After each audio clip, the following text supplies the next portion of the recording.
Welcome to How to Talk to Kids About Anything with Dr. Robyn Silverman, a podcast loaded with practical tips, powerful scripts, personal stories, and simple steps to make even the toughest conversations easier. So get ready to get the information you need to make the impact you want from someone you trust, your friend, parenting expert, Dr. Robyn Silverman. Guess what? Our Kidversation cards are now ready for pre-sale, and there are all kinds of pre-sale bonuses. I used to dread dinner time, not because of the food, but because my kids would argue non-stop. I wanted connection, but all I got was chaos. So I started scribbling questions on slips of paper and tossing them on the table. And suddenly we were laughing and sharing and actually talking. Those little questions changed everything. And those questions, they came straight out of my Powerful Words character education program that I've been developing and writing and creating for 25 years. And that's where Kidversation cards were born. In just 3 to 5 minutes, you can move from frustration to conversation, laying the groundwork for more connection down the line. So let's get talking. Go to kidversationcards.com to grab a deck for yourself, a teacher you love, a grandparent, or a coach. This is our pre-sale launch, and I'm so excited for you to see what it's all about. Toddlerhood is often painted as messy, chaotic, and full of power struggles. But what if we've been looking at it all wrong? What if tantrums aren't signs of misbehavior, but communication? What if discipline isn't about control, but connection? Today, we're rethinking one of the most misunderstood stages of childhood and uncovering how these early years can become a foundation for trust and resilience and cooperation that lasts a lifetime.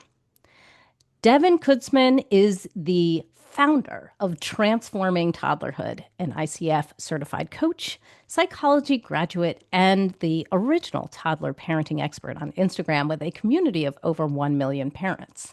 A former nanny to high-profile families and now a mom herself, Devon has helped thousands of caregivers reframe toddler behavior through her courses, her workshops, and annual Transforming Toddlerhood conference.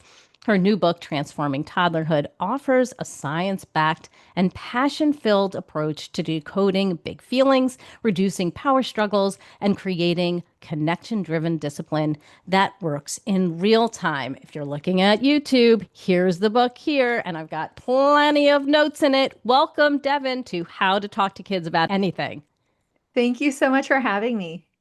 Well, I'm thrilled to have you. Before we jump in, I like to play a game of high-low buffalo with my guests, which is giving me a high, giving me a low, and giving me something like a little fact about you that many people don't know. So, for example, my high right now is that these Kidversation cards are on pre-sale, and I'm super excited about it. And I can't wait till you see them, actually, Devon, because I feel like they're so in line with everything that you do. And I was thinking about it when I was reading your book.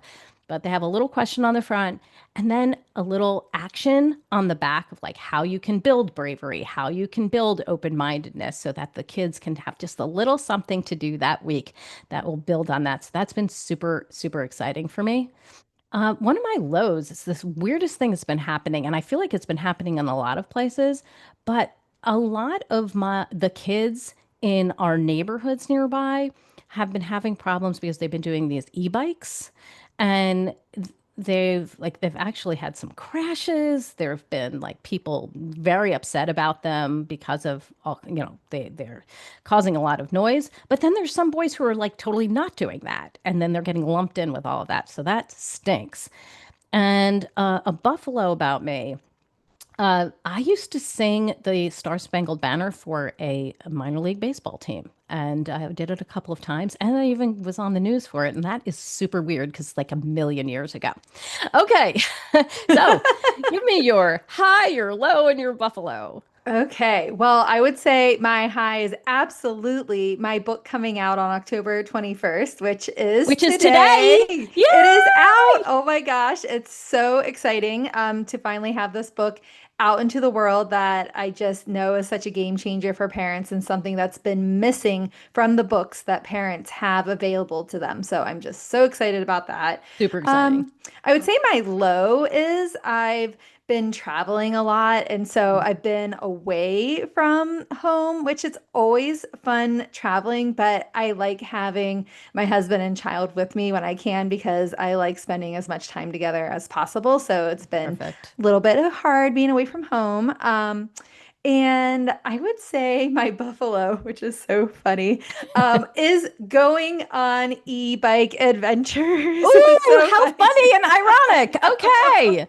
A lot of people don't know this about me, but I live up against a small national park that's full of bike trails. And so my family and I regularly on the weekends go on 25-mile bike Wow. rides and adventures to all kinds of places. So. That is super cool. And my son has been asking for an e-bike for like a couple of months now. It's been so hard just because all these kids are getting in trouble right now. Yeah. And then there's some kids who are totally not doing anything wrong. And it's just like we're trying to figure out as a neighborhood how we can go forward from that. So we're putting our heads together. So that's good. Yeah, We're talking absolutely. about I mean, it. they can be really fast and it's not, I mean, you know, I'm 42, so, Yeah, it's a little bit but different when you're I can't 42. imagine my little one having, an Yeah. e-bike. His power wheel is Yes. like enough. I have to put the regulator on it so he can't You're go too like, fast on wait, you're going too fast. it. Oh boy. So you start your book out telling us that through your own experience as a mom, as a nanny, you realized that toddlers weren't terrible, your son wasn't bad, and you weren't a failure when things started spiraling. You also mentioned that toddlerhood has a pretty bad PR team. I agree with that. I mean, how many times do we hear about the terrible twos? So, to get a baseline here, what would you say is the most important thing that you want parents and educators to know about toddlerhood if you were in charge of the PR team? Yes. Okay. If I was in charge of this PR team, I would first start off by saying that toddlerhood is a critical developmental period. So much brain development is happening during the first 5 years of life that really sets the foundation for your child's emotional resilience, nervous system, the way that they respond to the things that happen in their lives.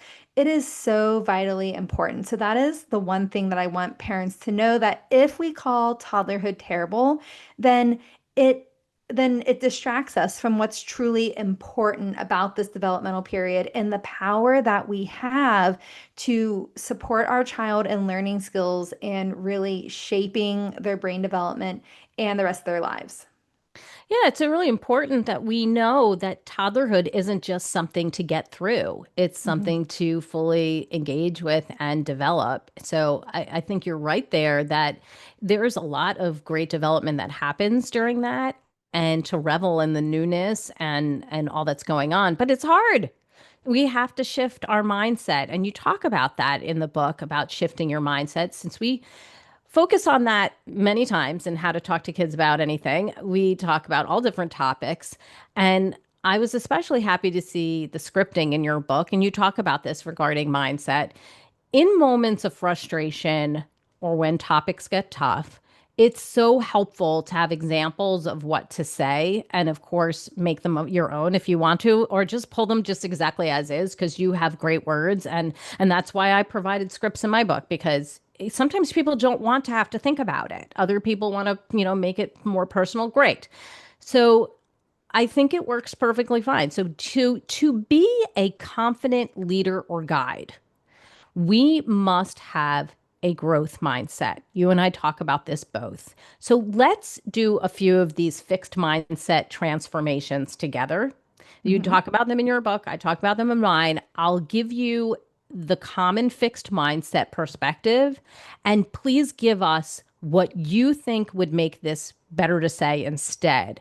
We can discuss them a bit more at the end of the exercise. So, for example, a fixed statement might be, I'm doing this all wrong. What would be the growth mindset that we can shift to if we're saying that to ourselves? Might say something like, I'm still learning how to do this, or I haven't figured this out yet, I love knowing that that it's around the yet. corner. Thank you for that yet. Now, how's another one?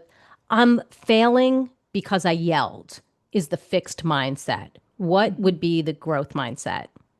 I'm a human being with feelings, emotions, and needs, and I can find the support I need to have this go differently. Mm.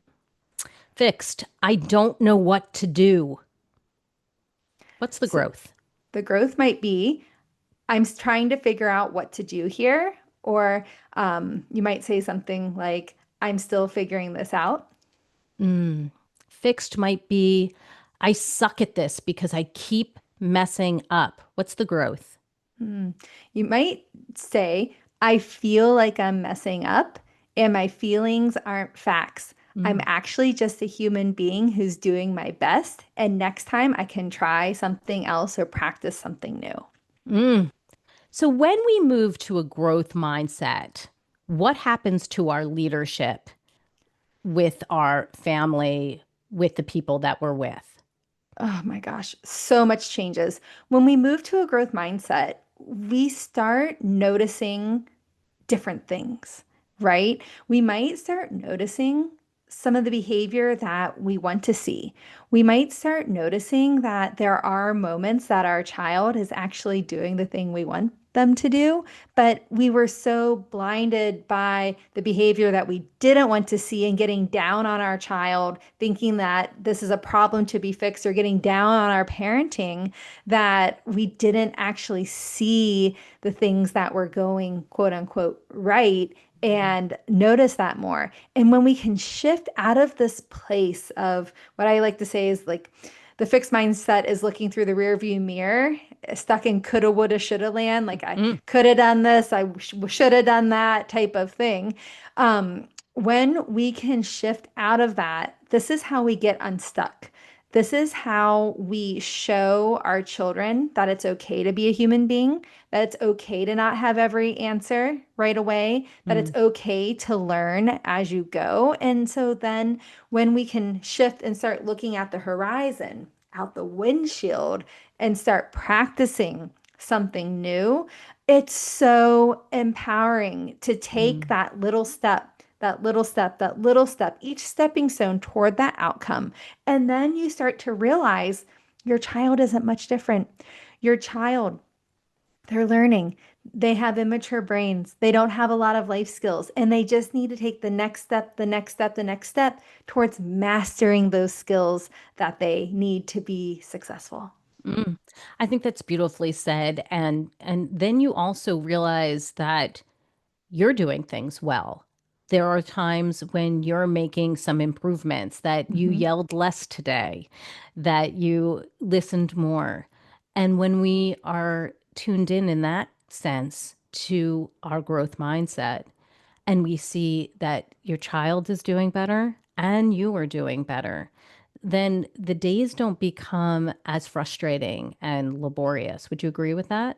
Oh, 10,000%, because things start to feel lighter. Mm. Things start to feel easier. And I just would love to build on this in saying that awareness is the first step of creating change. And Mm. if we are putting ourselves down or thinking that our children are bad, rude, manipulative, putting them down, then we actually are blocking ourselves from creating the awareness that we need to have things go differently. So, for example, if you realize 5 hours later, oh my gosh, I yelled back there and that's not how I wanted to do this.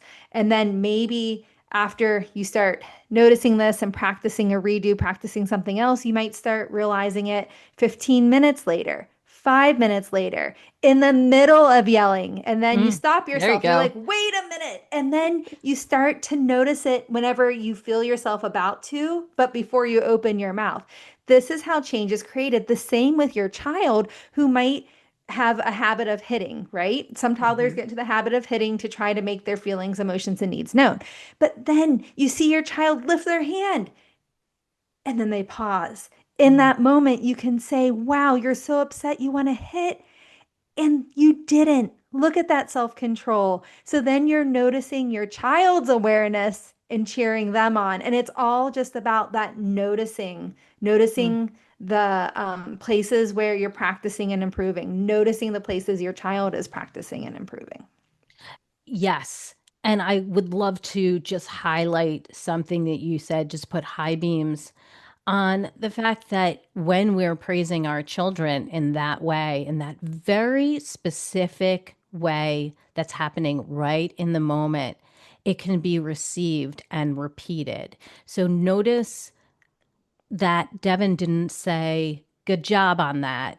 She said, hey, you lifted your hand. You are so upset that you felt like hitting, but you didn't. That is self control. Then they can take that on as an identity. I am someone with self control. So take that in and remember that when we underscore the character it took to then do the action, that child can work on their identity. And I think that was beautifully done. Although sometimes we do wind up yelling and we do wind up doing actions that we are unhappy with and we don't stop ourselves. So we make mistakes. And as you were saying, we're all human and we yell or we say things that we didn't want to say. You and I are very much on that same page. And we talk about this idea of repairing. This is often different for a lot of parents because they didn't have a model for it. I mean, it wasn't something that parents did in the past, apologize to your kids. Some did. I'm not saying everybody, but a lot of parents did it. So many of the people who listen to this podcast, read our books, they come to see us speak and they'll tell us, I don't have a model for this. So this feels really odd to me. So when we mess up, let's say we did yell or say something we wish we didn't say, how would you say to approach repairing? Yeah. I think the first thing is just knowing that repairing the relationship makes you stronger. I think we're like taught that being vulnerable, because it takes a lot of vulnerability, right? To Mm-hmm. take ownership for something that we aren't really proud of. And I think we're often taught that vulnerability is a sign of weakness. And so I think the first thing is just to know that being human and being vulnerable is actually your superpower in your parenting. And I think that that's the first step in making it a little bit easier to practice the steps in making amends. And in my book, I outline personally the steps that I teach families, parents, and caregivers for making amends, which the first step is taking ownership. So it's just about taking ownership of, what happened. So you might say, gosh, I was feeling super frustrated. I was feeling really unheard. So you're making an I statement here. And I lost control and yelled. So you're just owning your side of the street there. And then the second step is really checking in on the impact. So you might say something like, how was that for you? How did you feel when I yelled? So you're like helping your child talk about their feelings and emotions so you understand the impact and you can help them process what happened. And then the third step, and then you might validate whatever they say. And if you have a 1 or 2 year old and they can't tell you yet, that's okay. You're just going through the motions because kids understand at least the sediment of it. But a lot of kids understand more than we think they do because receptive language develops before expressive language. Then apologize. And then the fourth step, which I think is just so important, is the redo. So you might say something like, next time I feel like this, I'm going to practice blank, whatever it is that you're going to do differently, how you're going to respond differently, how you might ground yourself, and then practice it right there. Say the words, do the action, because now you're creating new neural pathways and connections in your brains, establishing new habits to make it easier next time. And that's how we actually create the change. That's excellent. And I like that you have a specific flow that we're used to, and you have specific words that people can repeat. That makes it very easy. So, for those of you who are listening, that if you hear that and you say, I haven't done this before, practice it exactly as Devon was saying, and eventually it can become your own. But borrow our words until you have your own, and that's fine. Nobody's quizzing you, and nobody's going to tell you you plagiarized. It's okay. You can take those words verbatim. And we talk about what's going on beneath the iceberg. One of the areas that we've talked about before is this idea that there's stuff going on above the, with the iceberg and underneath the iceberg. And we spoke about it specifically with neurodivergent kids when I was interviewing Mona Delahook, who's just absolutely incredible. She talks about her book Beyond Behaviors. I love that book. And it really says, listen, what you see, the behaviors you're seeing isn't really what's going on. There's more to this. So you bring it up related to toddlerhood, and I think that that's great. It's the same idea, but we're relating it to toddlerhood. So when a child says no or tells us they don't like us or bonks their sister on the head with a toy, there's something underneath those statements or the behaviors so that we should move from offended to curious or furious to curious. That means that our scripting changes. So instead of what did you do or why did you do that or you're being a bad boy, what should we be saying instead, given that what we see may not actually be what we should be addressing? Mm-hmm. Yeah, I love that you bring this up because I spend a lot of time in my book talking about decoding toddler behavior because we have to understand that the behavior we see on the surface is communicating something. It's not, so if we're only focused on addressing the behavior that we see on the surface, it's like playing a game of whack-a-mole, right? So like you just focus on making that behavior go away, another one's going to pop up and it never really gets better. So knowing that behavior is communicating something else is so important before we can even go into addressing it and what to say. And I just quickly would love to say that it's often communicating your child's level of brain maturation, their level of skills, their feelings and emotions, their needs, whether it's sensory needs, whether it's basic needs like hunger, tiredness, or developmental needs like the need to experiment and explore, to move, to feel capable, to have a role in the family, to have a sense of power or control. These are all needs that drive a lot of toddler behavior. So then we start to see in these moments when our child is saying, you're so mean, or they're hitting, they're trying to communicate something else. So I personally like to, because I, first of all, have like a very linear way of thinking, and I like to also create frameworks because it's easier to remember and it's a great starting place for parents and caregivers to learn something and then start to tweak it and make it their own. So anytime that I'm thinking about a script and how I might respond to a situation, I like to talk about the recipe for healthy effective discipline, or what I like to call developmentally smart discipline. So that looks like creating connection, setting limits and following through, and teaching skills. So in a moment where we might say something like, why are you being so bad? Why would you do that? Where we're accidentally using like shame or blame in that moment, what we might say is something like, you just took your brother's toy. Looks like you wanted to play with it and it's not available. It's time to give it back. So now we've created connection and we've set the limit. And so it's important to have, to know that if we want our child to actually do something, we've got to start with the connection piece and meet them where they're at, and then walk with them hand in hand where we want them to be. And that's what I hope that framework can start to do to help parents do that. Right. We've got to do connection before correction, or the correction is not heard. I'd love to go into that idea of setting limits a little bit more, because I think it's an area that is misunderstood and an area that people would like to get better at. So this is tough. Whether a child is 4 or 14, it's tough. So what are some hard and fast rules about setting limits, and what does a limit sound like versus barking orders or telling somebody what not to do? Yeah.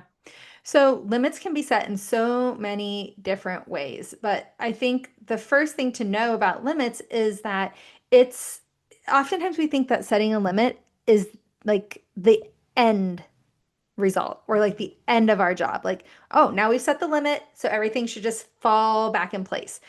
But especially the younger a child is, the more support that they're going to need in following through on the limit. So, my number one rule with setting limits is only set limits you're willing to follow through on. If you're not willing to follow through on it, don't set the limit. If you're setting the limit out of convenience and you think your child's just going to fall in line, you're going to find yourself doing a lot of backpedaling. And then if you're backpedaling more often than not, your child's going to see that when you set a limit, it's negotiable. And we don't want limits to become negotiable. So setting limits that you're willing to follow through on is by far the most important number one rule.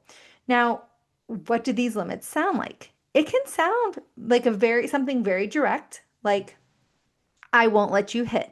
Hitting hurts. That's a very direct limit because hitting is an unsafe behavior. So we have to have a very clear limit set. Another way to set a limit, though, might be something like, say your child really wants to go to the park. You might say something like, oh, you really want to go to the park. So you start connecting with them. And then you might say something like, we're going to the park tomorrow, or we're going to the park after nap time, or something like this. So you're not saying, no, we're not going to the park right now. What you're doing is you're telling your child, I see how excited you are about going to the park, and here's when we can make that thing happen. I call that turning a no into a not yet. So these are two examples of how we might set limits that are very different from each other, but we didn't have to use the word no either time. Love that. Now, if the child takes that in and they don't like it and they wind up having a tantrum, which a lot of people talk about when it comes to toddlerhood, that's an area that a lot of people struggle with. And hey, I mean, my kids are now 15 and 16, but I remember it well. It was a tough time. And, the tantrums, the whining, our knee jerk reaction is to say, maybe knock it off or stop screaming or go to your room if you can't talk nicely. Or, I told you this and you did that. So there's no judgment here, by the way, everybody. Hello, parenting is hard and we've all been there. So what should we be doing or saying instead when a child is having a hard time? Maybe you tried to set a limit or, and then they're pushing your buttons on it, or, they're saying things or doing things that is against your rules.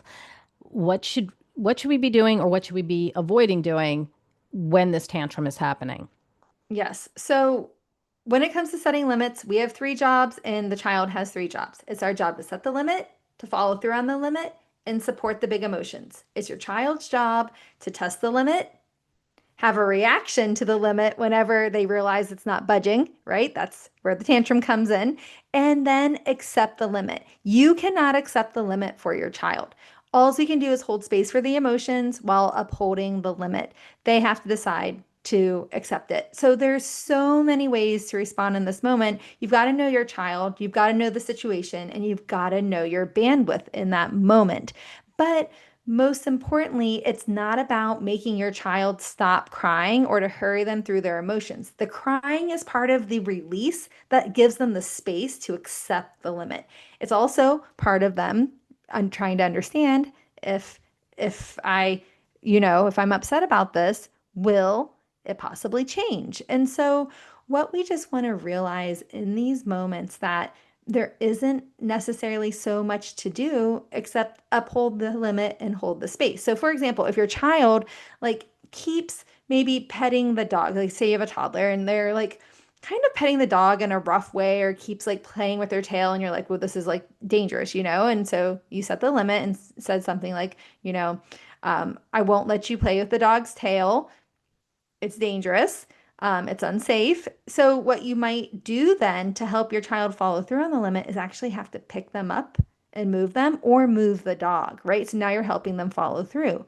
And then they might have a reaction and you can say, I know, you were having so much fun playing with the dog. We'll try again later. Mm. but you can't change their feelings and emotions, and it's not our job to do that. It's our job to I support. like I like that not only do you provide yourself with a redo, we talk about this a lot on this podcast that parenting provides the ultimate do-over, but also that you're providing the do-over for your child, Mhm. knowing you can try again later, right? Yeah. They're throwing sand in the sandbox and you set the limit that we don't throw sand in the sandbox. It doesn't mean they can never go into the sandbox again. It might mean that if they continue to do it, yep, you got to take them out. And yep, that was a really fun time. We were having a hard time keeping the sand, out of the air. And then we'll try again tomorrow or we'll try again next week so that they know that this is not final. Is that correct? Absolutely. And, trying again can be in 5 minutes, 5 hours, 5 days, 5 weeks. You get to decide. But at the same time, kids need a lot of practice at this age. So thinking that you're by your child not listening, like by maybe playing with the dog in a way that was unsafe or throwing sand out of the sandbox or a sensory bin, they're not trying to be bad. And I think that's the most important thing to remember because sometimes we'll Mm. say you can try again later, but then it also can almost slip into like punishment territory if like we're like, you just can't play with this for like, a long time, right? Like we Mhm. need to give kids opportunities to practice to learn the skills. And when they step outside the boundaries, of course, we have to set the limit and follow through on it. But so it's like there's a balance, right? Setting limits and following through, giving children opportunities to practice because the only way they're going to get better at doing things and to learn the skills is by practicing them. And sometimes they're going to mess up and make mistakes. So we have to remember that we shouldn't punish our children for a lack of skills. We should support them in learning the skills they need to be successful. Mm, beautifully said. So, give us your top tip. What do you hope people come away with after reading your book and listening to this podcast about transforming toddlerhood? Oh my goodness. Well, I would say the biggest thing is just knowing that your child is a human being with a very immature brain and very little life experience. So most of the behaviors that frustrate you and that, really just drive you up a wall are actually very typical behaviors of this developmental period. So things that I want you to remember are that instead of trying to control your child, you can influence your child by using the recipe for healthy, effective discipline. Focus on controlling yourself, your words and actions versus trying to control your child. You can influence your child, but you can't like make them happy. You can't make them do something. So you have to use connection and setting limits and teaching skills to your advantage to help guide them in these situations. And just remember that your child is not being bad. They're having a hard time, or they're trying to get a need met, or they're lacking a skill. And when we start to shift how we actually interpret the behavior and the stories we tell ourselves about our children and the stories we tell ourselves about our parenting, everything gets a lot easier and a lot lighter because we get out of that space where everything feels like an emergency. We start to realize that that sense of urgency inside of us is like a trick, right? As long as everyone's physically safe, no one's about to go to the hospital or get hurt and or anything, then we can tell ourselves this is not an emergency. And we That's can right. focus on grounding ourselves and then responding in an intentional way. And so I just want you to know everyone here is a human being doing their best, and you are allowed to learn alongside your child. There you go. There you go. Give us the resource of the week. Here's the book, everybody. Again, Transforming Toddlerhood. Give us the resource of the week. Where can we go to get more information about you, your book, and the great work you're doing? So you can find me on Instagram at Transforming Toddlerhood, my website, transformingtoddlerhood.com, and you can buy my book wherever books are sold, or you can go to transformingtoddlerhood.com/book to look at all the places you can purchase it. Excellent. I just want to thank you for being on the show today. I love this conversation. I had the best time. I feel like we could have gone into a lot of different directions. There were so many more things that I wanted to ask, but we'll have to reserve them for a different time. I hope you'll come back on the show and talk with us more about toddlerhood. It's just super fun, and your strategies and your scripts are really helpful. So thank you. Thank you very much. Well, I've got my takeaways, and sweet friends, I know you have yours, so let's discuss them. You can go onto Facebook to the Dr. Robyn Silverman page. We can talk about it on Instagram under Dr. Robyn Silverman. We're going to be going back and forth with Devon all week. So please ask questions, talk about things, find out what do you want to know? What did we not discuss that you want us to talk about next time? We're going to be all over there. I'm going to be creating memes. There's so many things Devon said, that we were like, oh yeah, I'm going to pass that on to, so-and-so. I need to say that to the grandmother. I need to pass that on to my friend, or I need to cut it out and put it on my own refrigerator. And that's great too. So if you love this podcast like I did, I hope you'll go up to iTunes and rate and review it so other people can learn about how to talk to kids about anything. And they can also learn about Devon and use some of these strategies in their own homes. I truly appreciate it. We need those 5-star reviews to keep getting these amazing guests. And this was a great one. That's all the time we have for today, my fellow parents, leaders, and educators. Thank you so much for tuning in to How to Talk to Kids About Anything. Remember, Kidversation cards are currently on pre-sale. So go to kidversationcards.com to get your deck or get decks for other people. They'll make great gifts for the holidays too. For more information on books, articles, speaking engagements, or curriculum, you can go to drrobynsilverman.com. There's so many great podcasts up there, and the show notes to this podcast will be up there as well. I look forward to weathering the storms and enjoying the sunny side of life together. And please remember, even on the days when you fall short, you've got this. You're here and you're getting the information you need. I know it's not easy, but never forget there's typically a tomorrow, and parenting provides that ultimate do-over. So if you heard something today and you said, well, yep, I yelled. Yes, I said that. Nope, I did not talk in that kind way that Devon just laid out. It's okay. We all make mistakes. And what you can do is take in what was said and apply them now. You can go back to your child and repair right now. You can say, 2 weeks ago, you asked me X, Y, and Z, and I didn't answer. Or 2 weeks ago, we went to the park and this was what happened. Let's discuss it. Because there's no time limit here. You can talk about it. Parenting provides that ultimate do-over. I see you and I'm right there with you. And as there are moments when we doubt our know-how, our choices, and our sweet, sweet sanity, please know you are 10 times the parent you think you are. Until next time, this is Dr. Robyn Silverman with How to Talk to Kids About Anything. Please tune in again and keep connecting through conversation. See you next week. You've been listening to How to Talk to Kids About Anything with Dr. Robyn Silverman. For more information on books, articles, speaking engagements, or curriculum, please visit drrobynsilverman.com.